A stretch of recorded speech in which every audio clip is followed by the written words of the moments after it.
Welcome back to Ethos. With my limited research into other artists' projects, creating the physical aspect of a world tends to be both the most exciting and most daunting task.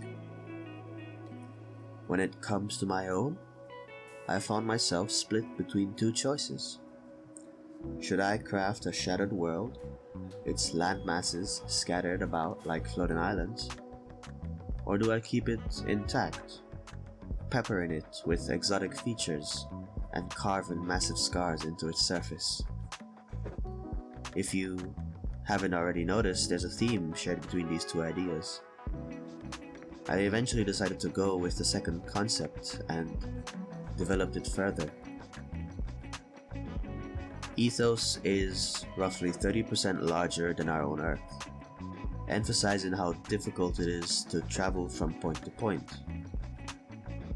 Orbiting Ethos are its two natural satellites, Enos and Lua, with Enos being the larger of the two. I haven't focused heavily on these, so they're just regular old moons, but I do intend to develop them further and make them just as interesting as I want Ethos to be. Having these two moons also helps to justify the violent weather conditions of Ethos that I want to have. Both of these moons are way outside of Ethos's Roche limit. For those less informed, this is the area where a celestial body will cause a smaller body orbiting it to disintegrate due to the gravitational pull of the first overwhelming the second. Populating the sky above is the presence of these three rings. I wanted these rings to be a prominent feature in the night sky of Ethos, so I thought to make the rings composed of various iridescent materials. I haven't decided what materials these are going to be, but I'm still doing my research, so I will approach that eventually. During the day, direct light from Ethos's star would overpower the rings, slowly masking them as they move away from the dawn, and slowly reappearing as time draws closer to dusk, with night being the time where they're the most visible. As stated in the previous entry, Ethos consists of cloudy skies, strong, cold winds, numerous thunderstorms, and the occasional rays of light piercing through the cloud cover. An autumn-like temperature persists for most of the year, both due to Ethos's distance from its parent star and the rain and cloud cover. This is one area I'm still developing. Ethos should feel cold, but not unpleasantly so. Sunlight reaches the surface just enough to keep the environment livable. Now I already have the general shape of the continents, with landmass being divided between 3 continents, 2 polar regions, and a few scattered islands of various sizes.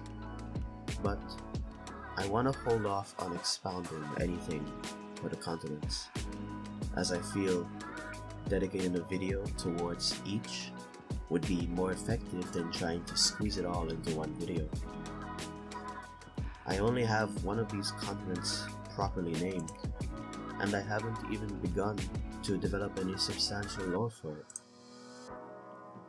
Before I can even approach that, I wanted to finalize the landscape and biomes present on Ethos. The continents to the left and right would hold the most of Ethos's vegetation, with the central continent being mostly an arid desert, trading in the rain and thunder for sand and dust. That's most of what you'll see in this entry. I spent hours experimenting and adjusting the shapes of the land, trying to make it both appealing and clear enough to understand. When I originally started making this map, it looked more like a D&D campaign map, and that was by no means bad. It wasn't what I wanted for Ethos. I tried other styles, the simple neon blue DEFCON style, the high-tech visuals often used in Ace Combat briefings. I even tried the style used by maps in the Valkyria Chronicles games, which focused more on showcasing each faction's area of control over the details of the landscape. In all this trial and error, I came across a piece of art done by Milkydromeda depicting the world of New Aurora for the UAF mod for Star Sector. Based on how I interpreted it, it's the view of the planet from orbit at either night or day. I've liked the style of his art ever since I first encountered it, and I thought, why not? Most of my best pieces have been the ones where I either went wild with experimentation, combining different tutorials to make something, or when I try replicating something, seeing just how close I can get to it with my skill level. And for the actual style in which I want to present Ethos, this feels like the best fit. It both shows everything and still keeps its feeling of mystery. I only designed the map for day, as I haven't solidified how many cities Ethos has. I keep bouncing back and forth between high and low numbers. Even the very locations and shapes of these various cities and settlements are in flux. So that will be something I come back to at a later date. But as a brief overview of the world, it works well, and I'm quite happy with it. It gives me a great canvas to play with. I can put a city anywhere, look at the surroundings, and design the culture that was shaped by them. Or I can go the opposite route, showing how a city uses its resources and knowledge to push back against Ethos's harsh environment. I can make history, placing a city in the desert, turning it into ruins, and spinning the tale of a city lost to the sands, unable to feed its people.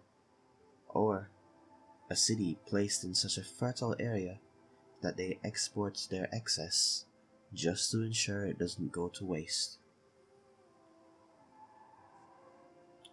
This is another idea I hope to tackle in another video, but farming in Ethos's environment necessitates the development of unique ways of farming very different to our own, as the people of Ethos would have access to most of the same crops we do, but many of them cannot grow in Ethos's environment without assistance.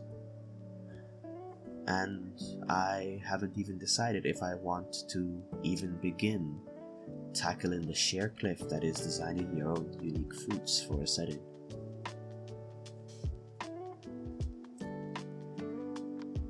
Anyway, I've really enjoyed making this, and it's been interesting.